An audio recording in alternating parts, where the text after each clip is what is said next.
Hello के छ केटाकेटी हो फेरि पनि welcome back to my channel math with fun. अब के छ त 11मा भर्खर भर्खर आयो होला, ठिकै छ पढिदिउँ। साइन्स लिएपछि गाह्रो मान्नु हुँदैन, गाह्रो मान्छन् मान्छेले यो टपिकलाई त गाह्रो मान्नु हुँदैन, केही पनि गाह्रै छैन त किन मान्ने होइन। अब पढिदिउँ न, झन् म्याथ विथ फनले पढाएपछि त सकिहाल्यो। ल ठिक छ, जोक्स पार्ट। अब हामी हेरौँ what do mean by oxidation number. Oxidation number भनेको चाहिँ oxidation number of an element is a residual charge. यहाँ हेरौँ है, रेसिडुअल भनेको हाइपोथेटिकल चार्ज, मतलब केही बेरको लागि मात्रै आउने charge, hypothetical. Develop on the element, कुनै पनि एउटा इलिमेन्ट भनेको हामीले के पढेको छौँ, हाइड्रोजन पनि इलिमेन्टै हो, हिलियम पनि इलिमेन्टै हो, लिथियम पनि इलिमेन्टै हो। यिनीहरूमा आउने चार्ज बुझौँ है, कतिखेर आउँछ त, when the other element of molecules are removed as ions or radicals। Radicals र आयन्सको आधारमा यदि तिनीहरूलाई चाहिँ के गरियो अरे त, निकालियो अरे। बुझौँ है कुरो, रेडिकलको आधारमा, रेडिकल भनेको आयन्सको आधारमा, मानिलिउँ O2 2- यो भयो एउटा आयनको फर्म, यसलाई पेरोक्साइड भनेर भनिन्छ, पेरोक्साइडको एउटा स्पिसिज भनेर भनिन्छ है, ठिक छ। अब हामीले यो कम्पाउन्डमा हेर्न सक्छौँ, बुझ्यो नि अक्सिडेसन नम्बर भनेको त। अक्सिडेसन नम्बर भनेको कुनै पनि एउटा एटममा आउने चार्ज, मानिलिउँ यहाँ प्लस चार्ज आयो अरे, यो जस्ट एक्जाम्पलको लागि हो, रियल होइन है यो। यहाँ प्लस चार्ज आयो अरे, यहाँ O2 माइनस आयो अरे, यहाँ बुझौँ है कुरो, बुझौँ। H2O थियो अरे, ठिक छ। यसलाई मैले ब्रेक गरिदिएँ अरे, H2 प्लस O2 माइनस हो। यिनीहरूलाई छुट्याउँदाखेरि यिनीहरूको टाउकोमा एउटा चार्ज आयो नि, हो यही नै हो यसको अक्सिडेसन नम्बर। यो एक्जाम्पलको लागि हो, यो रियल रियल चाहिँ होइन। ल अब जाउँ, अब हामी यहाँ एउटा एक्जाम्पल लिएका छौँ, त्यो एक्जाम्पल के छ त भनेर अब हामी हेर्छौँ। KMnO4 पोटासियम परम्याग्नेट, यसलाई चाहिँ पोटासियम परम्याग्नेट भनेर हामीले स्पेसिफिकल्ली भन्ने गरिन्छ है। अब क्वेसनले हामीलाई के सोधिदिन्छ, यो चाहिँ फर्स्ट टर्मिनलतिर मात्रै सोध्छ, मेनली अक्सिडेसन नम्बरबाट सोधिने भनेको balance the equation by oxidation number अनि आयन इलेक्ट्रोन मेथड, होइन त्यति दुईवटा कुरा सोध्ने हो। तर हामीले बेस नै बनाउँदै लानुपर्छ, यो यहाँबाट अक्सिडेसन नम्बर ननिकालिकन हामीले त्यसलाई ब्यालेन्सै गर्न सक्दैनौँ। त्यसै कारणले हामीले अक्सिडेसन नम्बर निकाल्न पनि जान्नुपर्ने हुन्छ। यो गिभन कम्पाउन्डको नाम हो के हो त, पोटासियम परम्याग्नेट। हामीले यसलाई पोटासियम परम्याग्नेट भनेर पनि भन्छौँ। अनि क्वेसनले हामीलाई यो चाहिँ मेनली अब ब्यालेन्सिङ पढाएको हुँदैन फर्स्ट टर्मिनलहरूतिर, त्यतिखेर हामीलाई यो मोस्टली सोधिने क्वेसन्सहरू है, find the oxidation number of Mn in this compound भनेर है। अब हामीले के गर्छौँ त, लेट गर्छौँ। Let us considered an oxidation number, हामीले म्याथमा पढेको अल्जेब्रिक इक्वेसन जस्तै यसलाई बनाउने हो, that's it. Let us considered oxidation number of Mn be x, Mn को अक्सिडेसन नम्बरलाई चाहिँ एक्स मानिदिउँ अरे। अब के को कसरी 1 लेख्नुभयो दाई, अब यो अक्सिजनको कसरी -2 लेख्नुभयो भनेर तपाईँले सोच्दै हुनुहुन्छ होला, चिन्ता नगर्नुहोस्, यो म ट्याक्क अब अर्को पन्नामा यसको रुल्सहरू भन्ने छु। यो त मैले जस्ट तपाईँहरूलाई एक्जाम्पल बुझाउनको लागि मात्रै गरेको हो। अब यहाँ हेरौँ, यसको 1 Mn को कति छ, एक्स।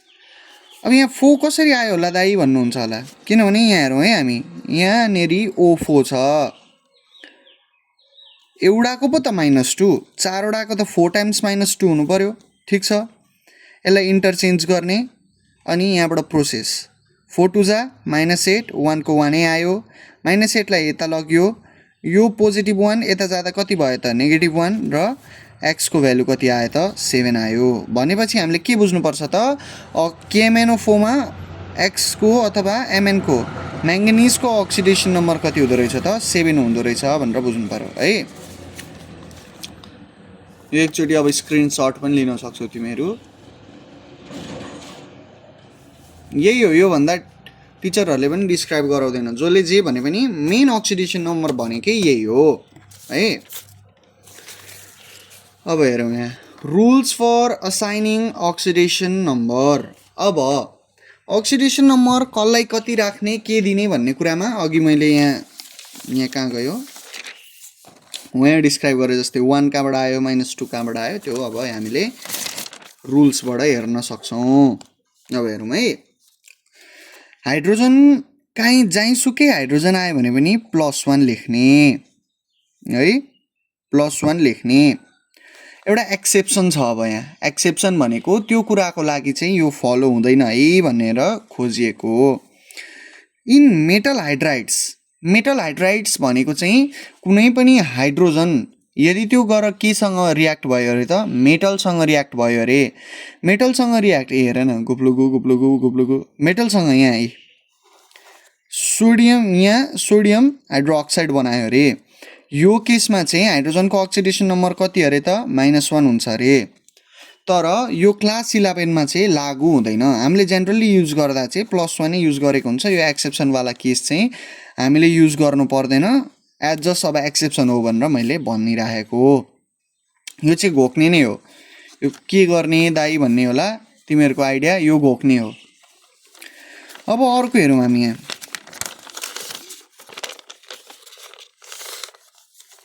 अक्सिजनको कति हुँदो रहेछ त अक्सिजनको अक्सिडेसन नम्बर -2 अक्सिजनको अक्सिडेसन नम्बर कति त -2। अब यसका पनि एक्सेप्सनल केसहरू छन्। यी कुरामा चाहिँ यो अक्सिडेसन नम्बर अक्सिजनको यति हुँदैन है भन्न खोजिएको है। त्यो चाहिँ इन पेरोक्साइड भनिन्छ। पेरोक्साइड भनेको यो आयन पेरोक्साइड आयन चाहिँ लागेर चाहिँ यदि कुनै पनि एउटा कम्पाउन्ड बन्छ भने त्यसको अक्सिडेसन नम्बर चाहिँ -1 हुन्छ है। अब यहाँ हेरौँ इन सुपर अक्साइड भनेको NaO2 KO2 यसमा चाहिँ कति हुन्छ अरे त सुपर अक्साइडको अक्सिडेसन नम्बर चाहिँ -1/2 हुन्छ। सुपर अक्साइड भनेको चाहिँ O-2 को स्पिसिज लागेर कुनै पनि कम्पाउन्ड बन्छ भने त्यसलाई चाहिँ सुपर अक्साइड भनेर भनिन्छ। अब यहाँ हेरौँ है केही गाह्रो छैन केही जम्मा अक्सिडेसन नम्बर घोक्नु पर्यो त्यति हो ल ठिक छ। अल्काली मेटल भनेको ग्रुप 1 को एलिमेन्ट हो। हामीले पढ्दै नै आएको सुन्दै आएको बुझ्दै आएको है। अब नेपालीमा त त्यति मैले थाहा भएन मैले तर यो एउटा हिन्दीमा यसको सम्झिन सक्ने मेमोरी ट्रिक छ। दैट इज हमारे लिए ना करो रब से फरियाद। हमारे लिए ना करो रब से फरियाद हो। अल्काली मेटल्सको अक्सिडेसन नम्बर कति त +1। हाइड्रोजन भयो यसमा लिथियम भयो सोडियम रुबिडियम सिजियम फ्रान्सियम। हामीले मेनली सम्झिनु पर्ने सोडियमसम्म मात्रै हो। मेनली चाहिँ यताको नि पढ्दा त भयो है तर मेनली हामीले सम्झिनु चाहिँ केसम्म पर्ने हो त सोडियमसम्म। किनभने 11 को कोर्समा हामीलाई यो रुबिडियम सिजियम र फ्रान्सियमको चाहिँ खासै सोध्दैन। भनेपछि अल्काली मेटलको अक्सिडेसन नम्बर कति अरे त +1। हामीलाई अब मैले लेखाए जतिको रुल्सबाट बाहिरबाट क्वेसन सोध्दैन है। अब हेरौँ अल्काली अर्थ मेटल्स भनेको चाहिँ ग्रुप 2 का एलिमेन्ट्सहरू हुन्। ग्रुप 2 का एलिमेन्ट्समा के पर्छन् त बेटा हुनुपर्ने बाप भएछ। बेटा मागे कार स्कुटर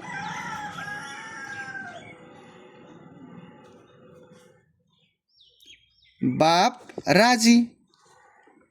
छोरोले चाहिँ स्कुटर माग्यो अरे बाउलाई स्कुटर र कार माग्यो अरे कार र स्कुटर माग्यो अरे अनि बाप चाहिँ के भयो अरे त राजी भयो अरे ल म तँलाई किनिदिन्छु भन्नाले यो एउटा ट्रिक हो मेमोराइजिङ ट्रिक हो ग्रुप 2 एलिमेन्ट्सको लागि।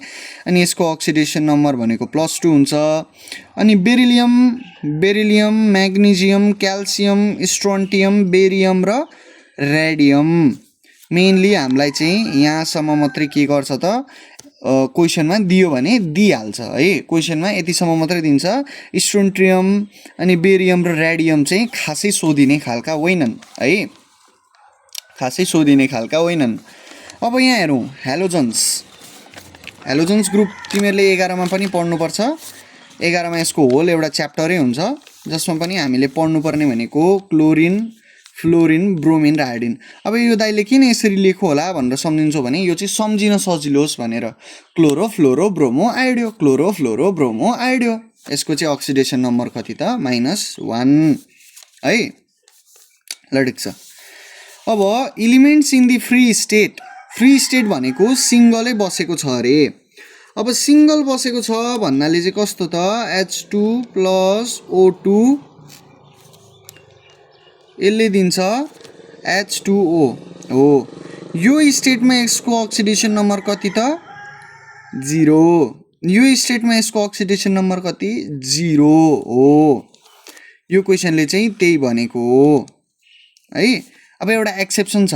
एक्सेप्सन के छ त भन्छौ भने मानिलिउँ यदि यो H2 मा -1 थियो प्लस O2 मा -2 थियो यसले दिन्छ H2O है।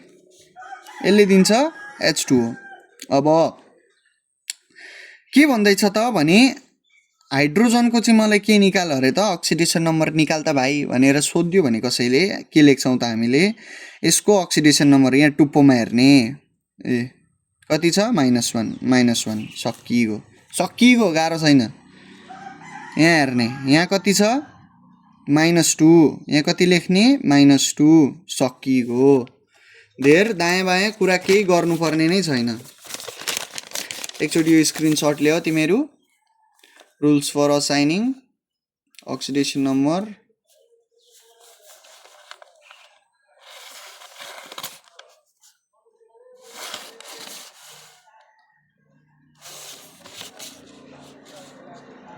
ल। अब अरू तीनटा केसहरू पनि छ है। अब SO4 मा सल्फरको अक्सिडेसन नम्बर कति भनेर फ्याट्टै सम्झिनुपर्छ। मेनली क्वेसन्सहरू यहीँबाट सोधिने हो है। क्वेसन्सहरू यहीँबाट सोधिएन दायाँ बायाँबाट क्वेसनै सोधिँदैन। अब हेरिदिइहालौँ न। हामीले अघि भर्खर पढेका छौँ सल्फरलाई के मान्ने X मान्ने, अक्सिजनलाई कति मान्ने भनेर भनेको छु मैले -2 मान्ने प्लस 4 टाइम्स -2 के 0 सँग इक्वल गर्ने हो त यो रङ हुन्छ है। किनभने हामीले यहाँ हेर्न सक्छौँ पावर त के छ त हाम्रो -2। अब x + 4 times 2 is equivalent to -2 हो। यो लेख्यो भने चाहिँ राइट हो। x को भ्यालु निकालौँ 4 2 जा 8 -8 हुन्छ यहाँ ब्र्याकेट लगाइदिउँ -2 x इज इक्वल्स टु -2 + 8 ठिक छ। -2 + 8 x को भ्यालु कति हुन्छ त x को भ्यालु 8 - 2 कति हुन्छ 6 हुन्छ है। मैले यहाँ लेखेको पनि छु sum of the neutral molecules is equivalent to 0। ल ठिक छ। यति भएपछि अब हामी सम क्वेसन्सहरू छ। म यहाँ अब सेट अफ क्वेसन्सहरू छ यहाँ म तिमीहरूलाई प्र्याक्टिस गराउँछु है। तिमीहरूलाई इजी बनाइदिन्छु म केही छैन। Mn को अक्सिडेसन नम्बर कसरी निकाल्ने सबैभन्दा सुरुमा Mn को अक्सिडेसन नम्बरलाई x मानिहाल्ने प्लस अक्सिजनको अक्सिडेसन नम्बर कति थाहा छ हामीलाई यहाँ रुल्सबाट अक्सिजनको अक्सिडेसन नम्बर -2 त्यो त एउटाको लागि पो त एउटाको लागि मात्रै त्यति भनेपछि अब यहाँ त कतिवटा छ 4वटा छ। 4वटा भएपछि 4वटाको लागि कति हो 4 टाइम्स -2 यसको पावरमा कति छ -1 इज इक्विभ्यालेन्ट टु -1 सजिलै निक्लिहाल्छ। x + 4 2 जा -8 is equivalent to -1 x plus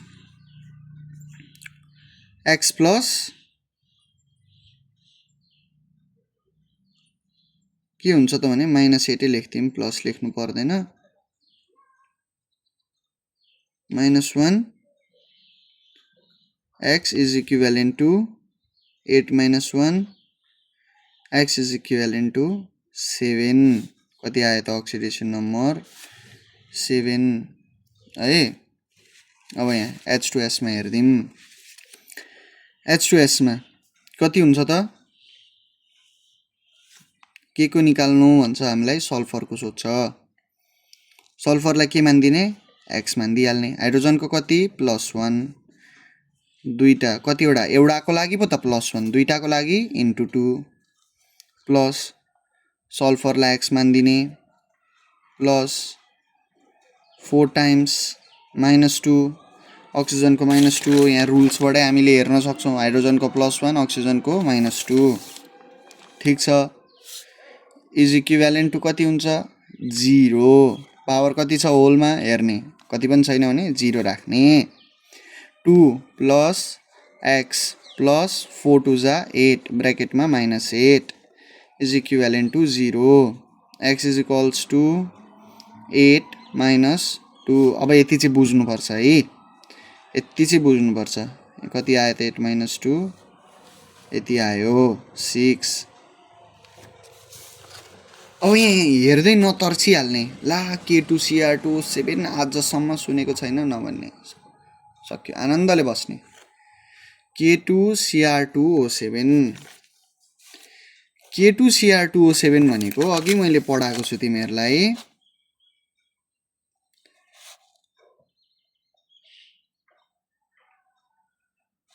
यहाँबाट छुटेछ सरी हमारे लिए ना करो हुन्छ है करो KARO करो भनेको चाहिँ के हुन्छ त K stands for potassium K stands for के अरे त पोटासियम पोटासियमको अक्सिडेसन नम्बर कति हुन्छ त अल्काली मेटल्स दैट इज +1 अब यहाँ हेर्ने एउटाको लागि +1 दुईटाको लागि कति हुन्छ त ब्र्याकेट +1 Cr2 प्लस 2 टाइम्स यसको अक्सिडेसन नम्बरलाई कति मान्ने x plus oxidation number of oxygen plus 7 times -2 यहाँ 2 भइहाल्यो प्लस 2x -7 1 जा 7 7 2 जा 14 2x plus 2 is equals to 14 2x 14 minus 2 2x is equals to 12 x is equals to 12 by 6 sorry 12 by 2 which is equivalent to 6 2 6 that 12 ठीक छ यहाँ पनि हेरेर नआत्तिहाल्ने केही छैन क्वेशन भनेको सामान्य हुनेछ है क्वेशन चाहिँ जहिले पनि के हुन्छ त सामान्य हुन्छ गाह्रो खाले क्वेशन दिदैन अब हामी हेरौं Cr2O7 को Cr2 लाई के मान्ने 2 टाइम्स x मान्ने प्लस अनि अक्सिजन को अक्सिडेसन नम्बर कति -2 इज इक्विभ्यालेन्ट टु -2 ठीक छ यहाँ पछि त गर्न त सक्छौ है 2x 7 and 7 2 जा 14 -2 2x is equal to 14 minus 2 x is equals to 14 minus 2 कति हुन्छ 14 minus 2 12 by 2 6 है अब मैले प्र्याक्टिस गराउने यति हो तिमीहरुलाई म प्र्याक्टिस गर्नको लागि यो एउटा दिन्छु यो एउटा दिन्छु यो एउटा दिन्छु र अर्को हो यो एउटा दिन्छु यो चाहिँ तिमीहरुको होमवर्क है ठीक छ अब दैट्स माई टाइम केही प्रब्लम केही आएन केही भएन भने तिमीहरुले मलाई डाइरेक्ट कमेन्ट गर्दा हुन्छ I will reply you back ल हस् त धन्यवाद